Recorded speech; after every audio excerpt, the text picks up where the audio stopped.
بسم اللہ الرحمن الرحیم۔ اسلام میں حیا کی اہمیت۔ حیا یہ انسان کی ایک فطری صفت کا نام ہے۔ انسان اور ایک مسلمان جتنا حیادار ہوں گا وہ اپنے معاشرے میں اتنا ہی باوقار سمجھا جائے گا۔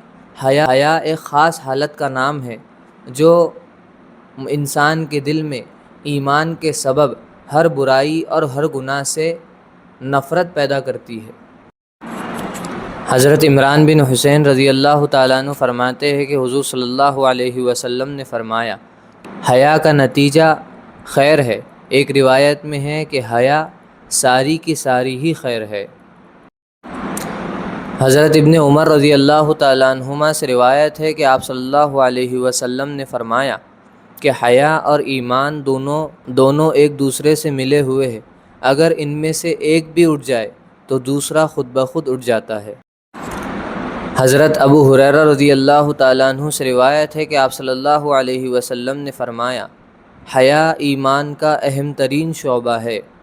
حضرت ابو ہریرہ رضی اللہ تعالیٰ عنہ فرماتے ہیں کہ آپ صلی اللہ علیہ وسلم نے ارشاد فرمایا کہ حیا ایمان میں سے ہے، اور ایمان یعنی اہل ایمان جنت میں ہے، اور بے حیائی بدی میں سے ہے، اور بدی والے جہنمی ہیں۔